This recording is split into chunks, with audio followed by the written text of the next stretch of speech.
Chapitre 23, les Maphielis.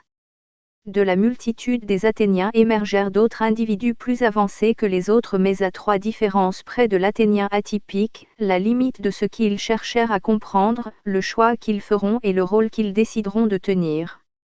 Ils ne furent ni élus ni désignés. Ils apparurent. On les nomma plus tard les Maphielis. Ils se distinguaient par une évolution précoce, une maturité inhabituelle. Très tôt, ils comprirent deux choses fondamentales. La première, le monde n'était pas stable. Son avenir n'était pas garanti. La seconde, ce qui unissait tous les Athéniens, sans exception, était l'instinct de survie. Le désir de durer. Et l'espoir, souvent confondu avec le bonheur, que cette durée ait un sens.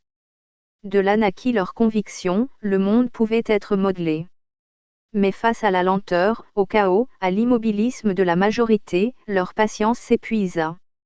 Ils observaient des masses qui répétaient, stagnaient, cultivaient le corps plus que l'esprit. Ils jugèrent cela comme une erreur fatale. Alors ils prirent les devants. Seuls, unanimement ils s'entendirent, les âmes unies sont leurs prédécesseurs, mais ils ont réussi leur adaptation.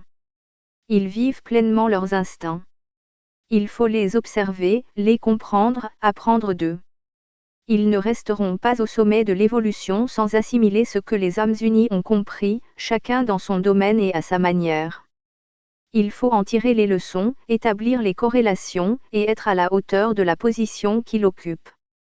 Pris séparément, les âmes unies semblent limitées. Ensemble, ils détiennent une part essentielle des solutions dont ils ont besoin. Ce choix marqua la première rupture. Ils comprirent également ceci, l'athénium, la convergence de toutes les énergies conscientes, ne se formerait jamais naturellement. Il faudrait contraindre le chemin.